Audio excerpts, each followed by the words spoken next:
नमस्कार दोस्तों, आपका स्वागत है हमारे YouTube चैनल में। हम आपको ये क्लास 12 का लेसन नंबर 6 करा रहे हैं एनसीईआरटी बुक से। इसके हम 6.1 एक्सरसाइज के 8 क्वेश्चन हम पहले करा चुके हैं पहली वीडियो में, और वहां पर हमने कुछ कॉन्सेप्ट क्लियर किया था, फॉर्मूले समझाए थे। तो यहाँ पर अब हम 8 क्वेश्चन के आगे का कर रहे हैं, 9th क्वेश्चन से स्टार्ट कर रहे हैं। तो इस चैप्टर में क्या आया था, केवल परिवर्तन की दर की चर्चा है। पहले एक्सरसाइज जो है परिवर्तन की दर क्या होती है आप पहले भी पढ़ चुके हैं। जैसे वेग परिवर्तन की दर तो dv/dt, इसे क्या बोलते थे, त्वरण। तो ये वेग परिवर्तन की दर है। अब इसी तरह से के विस्थापन की दर जैसे ds/dt, तो यानी कि ये होते ही पहले ही आप जानते हैं। तो यहाँ पर क्या नया कुछ भी नहीं है। जैसे dy/dt है तो इसे क्या बोलेंगे हम, t के सापेक्ष किसकी, बाई के परिवर्तन की दर बोलेंगे आप, बाई के परिवर्तन की दर। तो ये हम ऐसे बोलते हैं। मान लीजिए क्षेत्रफल होता तो d/dt, तो क्षेत्रफल के परिवर्तन की दर। आयतन होता dv/dt, तो आयतन के परिवर्तन की दर। कुछ भी हो तो ये दर हो जाती है। या वो ये कह सकता है t के सापेक्ष, जरूरी नहीं है, वो कह सकता है कि भाई x के सापेक्ष दर निकालो या r के सापेक्ष, तो उसी के सापेक्ष हम अवकलन कर देते हैं। एक तरीके से अवकल जो गुणांक होता है dy/dx या ये सब परिवर्तन की दर ही है। जैसे dy/dx आपका, इसे आप ऐसे भी पढ़ सकते हैं x के सापेक्ष y के परिवर्तन की दर, x के सापेक्ष y के परिवर्तन की दर। तो चलिए क्वेश्चन करते हैं और क्लियर हो जाएगा। एक गुब्बारा जो सदैव गोलाकार रहता है, इसकी त्रिज्या परिवर्तनशील है। त्रिज्या के सापेक्ष आयतन के परिवर्तन की दर, देखो बता दिया ना, त्रिज्या के सापेक्ष करना, समय के सापेक्ष नहीं। परिवर्तन की दर ज्ञात करो जबकि त्रिज्या 10 है। तो हमने माना r बराबर लिख दिया 10 सेंटीमीटर, त्रिज्या कितनी है r। गुब्बारे का आयतन v बराबर हम जानते हैं 4/3 πr³। गोले का आयतन है ना, गुब्बारा गोल है। अब differentiating with respect to t नहीं करेंगे, विद रेस्पेक्ट टू r करेंगे। क्यों, उसने खुद कहा है कि परिवर्तन की दर त्रिज्या के सापेक्ष निकालनी है। चलिए हमने r के रेस्पेक्ट में कर दिया तो dv/dr आएगा, और इधर d/dr। अब r³ का कितना हो गया, 3r²। 3 से 3 कैंसिल हो सकता है तो 4πr²। अब r की वैल्यू रख दें आप, कितनी है, 10 दे रखी है। 10 का स्क्वायर 100 और ये 400, तो 400। अब ऊपर मात्रक किसका आएगा, वॉल्यूम का, नीचे त्रिज्या का। तो सेंटीमीटर क्यूब प्रति सेंटीमीटर। अगर t के सापेक्ष कर रहे होते तो सेंटीमीटर क्यूब प्रति सेकंड लिखते। बस इतना काम करना होता है। अब अगला क्वेश्चन क्या है, ये है आपका, एक 5 मीटर लंबी सीढ़ी दीवार के सहारे झुकी है। दीवार का नीचे का सिरा जमीन के अनुदिश दीवार से दूर इतनी दर से खींचा जाता है, 2 सेंटीमीटर प्रति सेकंड की दर से खींचा जाता है। दीवार पर इसकी ऊंचाई किस दर से घट रही है, जबकि सीढ़ी के नीचे का सिरा दीवार से 4 मीटर दूर है। तो मैं समझाता हूं इसका मीनिंग। भाई ये दीवार है आपकी और ये आपका फर्श है, तो सीढ़ी ऐसे लगाते ही हैं हम। तो ये सीढ़ी का अपना ऐसे लगा दिया, तो ये दीवार पर ये है y इसकी, और ये फर्श पर कितनी है, x। तो dx/dt आपको दे रखा है। भाई जमीन के अनुदिश, तो जमीन के अनुदिश दीवार से दूर इतनी गति है इसकी, यानी कि दर है, तो 2 सेंटीमीटर पर सेकंड। तो हमारे पास क्या दिया है, dx/dt है। dy/dt हमें ज्ञात करना है। अब हमारे पास x की वैल्यू भी दे रखी है, कितनी, भाई AC तो ये है ही सीढ़ी की लंबाई, और x आपको दे रखा है उन्होंने, x की वैल्यू है 4 मीटर, तो ये 4 है। तो मेरे पास x 4 हो गया और ये हो गया। तो y और कैलकुलेट कर लें, फिर जरूरत पड़े कहीं। तो ये इसमें क्या, समकोण त्रिभुज है, क्योंकि दीवार फर्श के साथ तो 90 पर होती है। तो ये क्या होगा, ये आपकी समकोण त्रिभुज हो जाएगा। तो समकोण त्रिभुज में आपको पता है क्या, AC² बराबर AB² प्लस BC²। तो ये 5 रख दिया हमने, और ये x² प्लस y²। अब आया आपका x² प्लस y² बराबर 25। अब ये समीकरण 1 हो गई। अगर x की वैल्यू 4 रख दें इसमें तो 16, तो y² आ जाएगा 9, तो y आ जाएगा 3। तो x और y दोनों हमने कैलकुलेट कर लिए हैं। अब हमें क्या करना है, ये जो समीकरण 1 आई थी इसका हमें डिफरेंशिएशन करना है। तो समीकरण 1 का डिफरेंशिएटिंग करने पर, यानी कि इसका डिफरेंशिएशन करना है हमें, तो अब डी अपॉन डी टी लगाओगे और इधर भी डी अपॉन डी टी लगाओगे। क्यों ऐसा उसने कहा है हमसे, देखिए दीवार से दूर इतनी दर से जा रही, तो इसके मात्रक हम देख कर समझ गए क्या है, सेकंड है, तो समय के रेस्पेक्ट में ही है, तो समय के रेस्पेक्ट में है, हमने पहचान लिया इसे। तो मैं समीकरण 1 का डिफरेंशिएशन टी के रेस्पेक्ट में ही कर दूंगा। तो डी अपॉन डी टी लिखें, ये तो कांस्टेंट टर्म है, तो ये तो हो गई 0। अब इसका क्या होगा, एक्स स्क्वायर का तो 2x होगा, लेकिन x का दोबारा होगा dx अपॉन डी टी। अब y स्क्वायर का 2y होगा, लेकिन dy अपॉन डी टी लिखना जाएगा। अब ये क्या है, 0। अब हमें क्या है कि एक टर्म इधर को ले जाएं आप, मान लीजिए इसे मैं इधर ले जाऊंगा तो माइनस हो जाएगा। चलिए 2 से 2 कैंसिल हो गया। अब y की वैल्यू रख दें आप, y की वैल्यू हमने निकाली थी 3 और x की वैल्यू कितनी है, 4 है, और dx अपॉन डी टी उसने दे रखा था 2 था, तो 4 2 जा 8 और ये 3 अपॉन में आ जाएगा। तो dy अपॉन डी टी आया आपके पास -8 अपॉन 3। अब इसका मात्रक क्या बनेगा भाई, y है तो y का मात्रक तो सेंटीमीटर ही रहेगा, और प्रति सेकंड तो सेंटीमीटर प्रति सेकंड। अब देखिए घट रही थी ना, तो इसलिए माइनस आ जाएगा ये, तो चिन्ह इसका अपने आप ही माइनस आया है, इसका मतलब घट रही है। अब आपका अगर आंसर प्लस होगा उसमें, तो उसका मतलब यह है जब आप लैंग्वेज में लिखेंगे कि दीवार की ऊंचाई इस दर से घट रही है, तो माइनस चिन्ह नहीं लगाएंगे कि इस दर से घट रही है। अब या फिर यहीं छोड़ दें कि भाई आपका ये आंसर हो जाएगा, बस ये है। तो घटने में क्या होता है, माइनस आ जाता है। 11वां क्वेश्चन, एक कण वक्र 6y बराबर x³ + 2 के अनुगत गति कर रहा है, मतलब इस वक्र पर गति कर रहा है एक तरह से।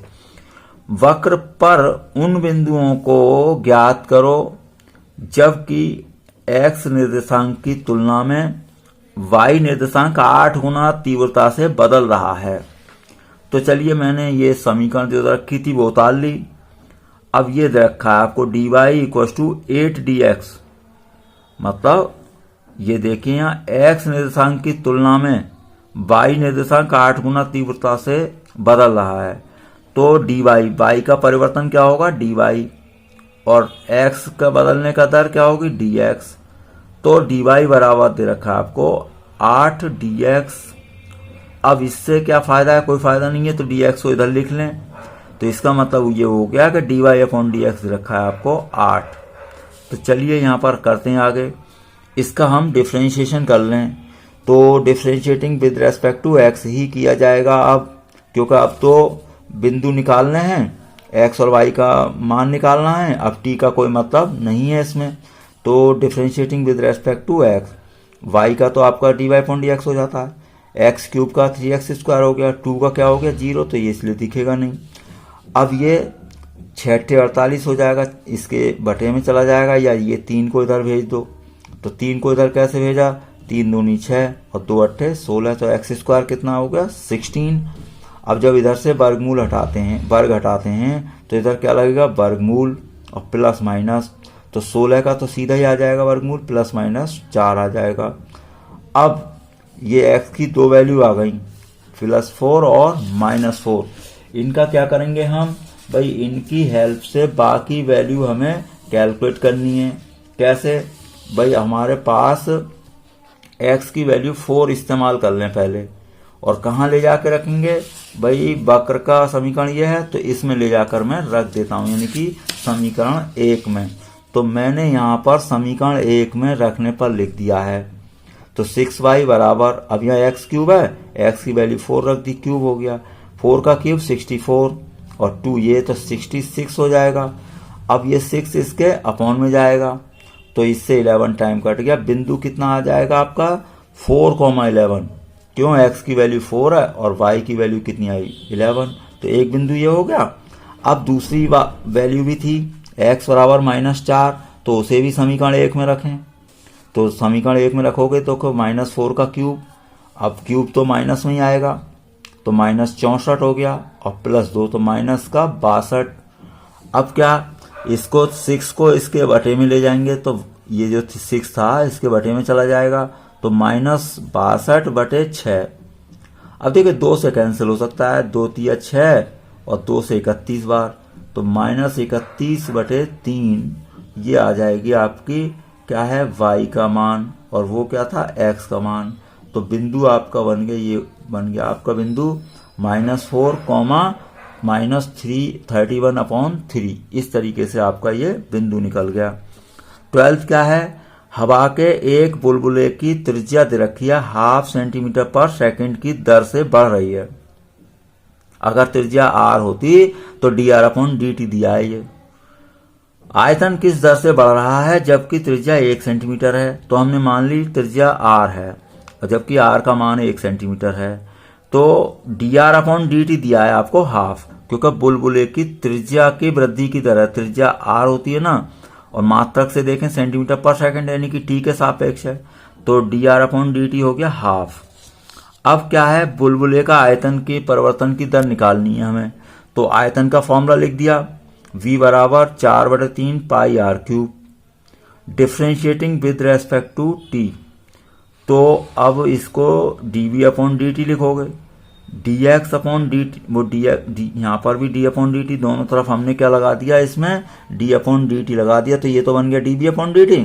इसका करें, अब देखिए यहाँ t के रेस्पेक्ट में है, अब वो तो वही होगा 3r², लेकिन dr/dt और लगेगा, क्योंकि भाई 3r³ का 3r² हो गया, r का दोबारा करना पड़ेगा आपको, तो कितना बनेगा dr/dt। तो ये पहले वीडियो में हमने अच्छी तरीके से सब समझाया है। अब इनका 3 से 3 काट लो, तो 4πr² dr/dt, 4π ऐसे रहने दो, r की वैल्यू 1 हो गई और dr/dt कितना है 1/2। अब 2 से ये 4 कट जाएगा, तो 2π सेंटीमीटर/सेकंड। तो आपका ये आयतन, बुलबुले का आयतन परिवर्तन की दर निकल गई है। अब हम आते हैं क्वेश्चन नंबर 13 पर। 13 में क्या है, इसमें भी एक गुब्बारा है जो सदैव गोलाकार रहता है, इसका परिवर्तनशील व्यास दे रखा है। ये क्या है, आपका व्यास है। x के सापेक्ष आयतन परिवर्तन की दर, अब ठीक है नहीं करनी है, x के सापेक्ष, तो पहले तो मैं व्यास लिख लेता हूं भाई। व्यास आपका हो गया 3/2 और ब्रैकेट में 2x + 1। त्रिज्या क्या होती है मान लीजिए r, तो व्यास बटे 2 होती है, यानी कि 1/2 से इसे गुणा करते हैं, तो ये हो जाएगा आपका 3/4। अब गुब्बारे का आयतन हमें पता है 4/3 πr³ होता है। अब r की वैल्यू हमने ये रख दी जो अभी निकाली थी। अब इसका होल क्यूब करो, तो 3 तिया 9 तिया 27 और 4 चौक 16 चौक 64। अब ये 2x + 1 का क्या हो गया, होल क्यूब। अब हम देखो यहाँ पर कुछ कैंसिल हो जाए तो कैंसिल कर दें, 3 9 जा 27, 4 से 16 टाइम कैंसिल होगा, 16 4 जा 64। तो ये आपका आंसर बना 9/16 पाई 2x + 1 का होल क्यूब। ये आपका वॉल्यूम हमने कैलकुलेट कर लिया है, यानी कि त्रिज्या रख करके x के पदों में आपका क्या आ चुका है, वॉल्यूम यानी कि आयतन आ चुका है।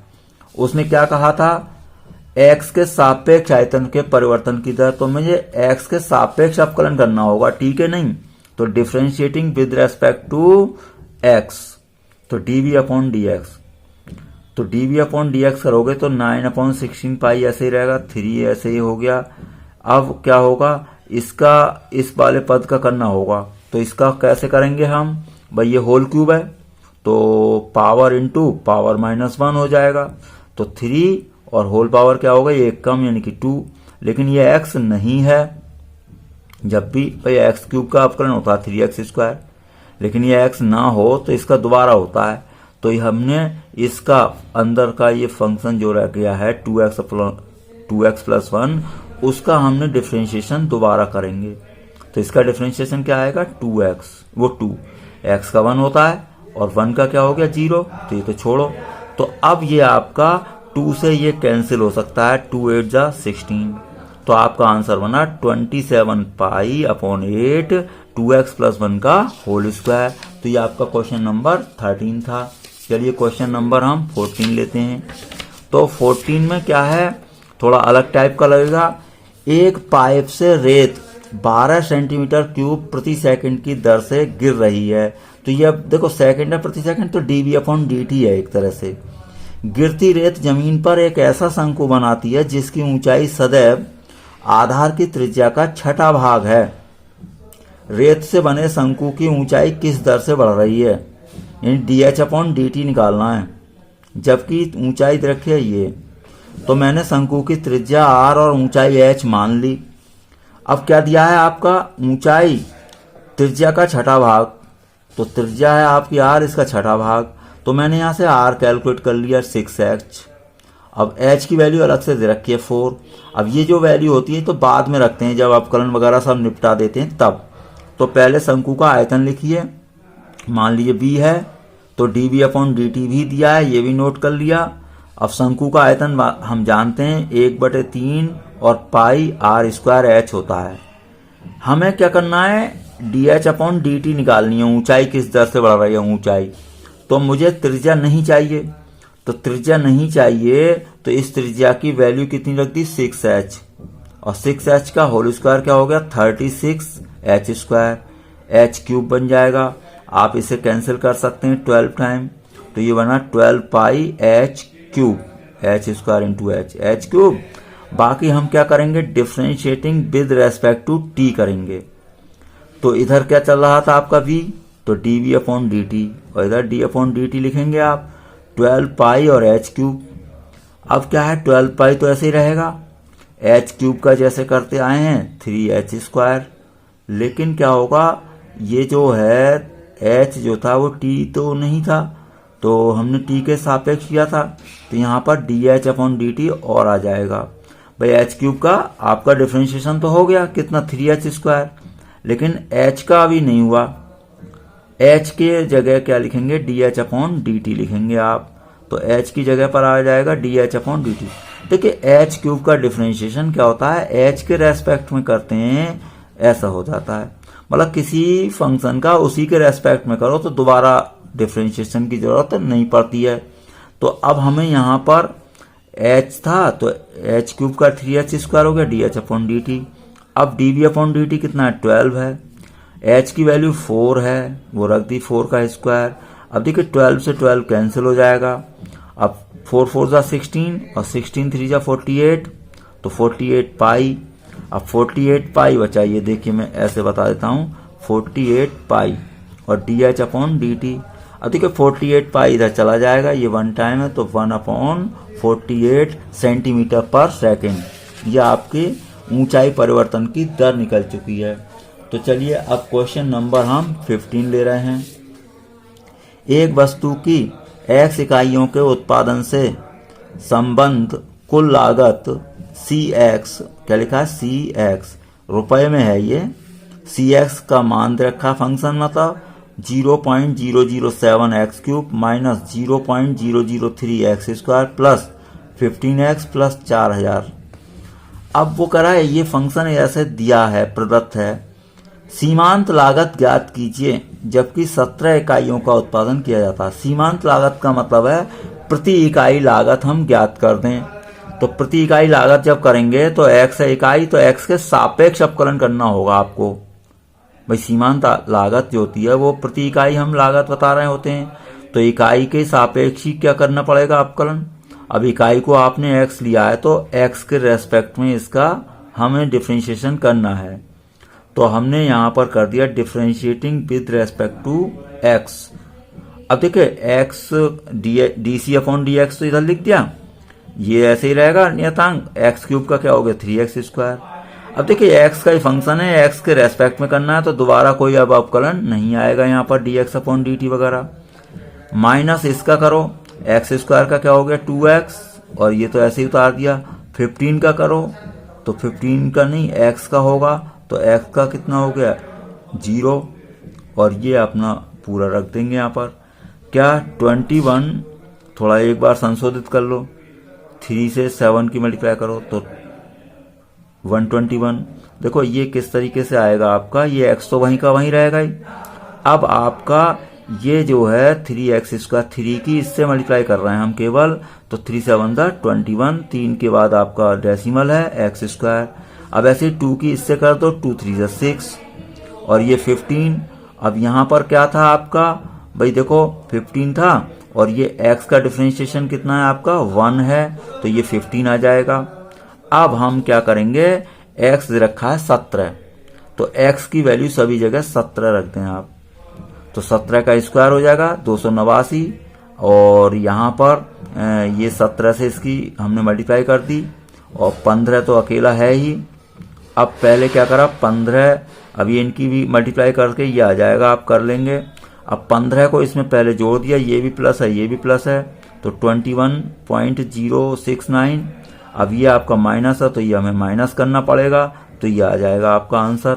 तो इसी तरीके के आपके जो क्वेश्चन है 16 है, 17 है, और 2 ऑब्जेक्टिव क्वेश्चन है, तो वो ठीक इसी तरीके के हैं। आपकी ये एक्सरसाइज पूरी समाप्त हो गई है। अब हम अगली एक्सरसाइज के साथ अगली वीडियो में मिलेंगे। वीडियो देखने के लिए आपका बहुत बहुत